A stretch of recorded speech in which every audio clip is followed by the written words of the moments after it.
Je te présente le contexte très rapidement. J'ai un client qui souhaite se lancer dans le e-commerce. Après qu'il ait listé ses différents fournisseurs, il est venu me voir en disant qu'il souhaite que j'encode les différents produits qui se trouvent sur les différents sites de ses fournisseurs dans son site e-commerce à lui. Et ces différents fournisseurs avaient pas mal de produits. Pour réaliser ce type de boulot, il y a deux possibilités. Soit les encoder un par un, c'est-à-dire pour chaque produit sur le site du fournisseur, je l'encode manuellement dans le site e-commerce de mon client.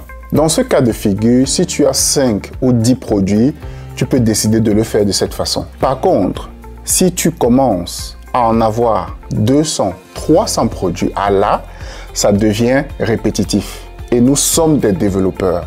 Dès que le mot répétitif intervient quelque part, on pense à quoi?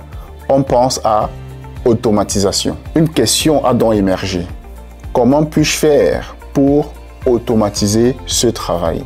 D'où intervient la deuxième possibilité, qui est celle d'automatiser cette tâche. J'aurais pu penser le faire en Java, car Java est le langage que je maîtrise le mieux. Mais nous savons qu'il existe un meilleur langage pour ce genre de tâches. Et c'est Python.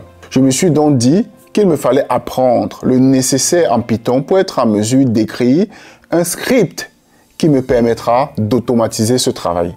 Et c'est ce que j'ai fait. En une demi-journée, j'avais déjà un script qui faisait le boulot.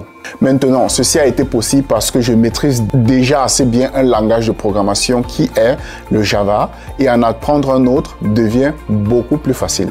D'ailleurs, c'est la raison pour laquelle je recommande vraiment à tout débutant de bien maîtriser un langage au lieu de sauter de langage en langage. Car quand nous maîtrisons bien un langage, en apprendre un autre se trouve beaucoup plus facile.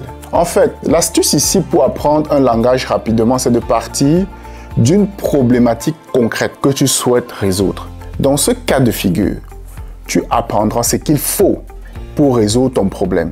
Et par la même occasion, tu apprendras le langage en lui-même et ses spécificités.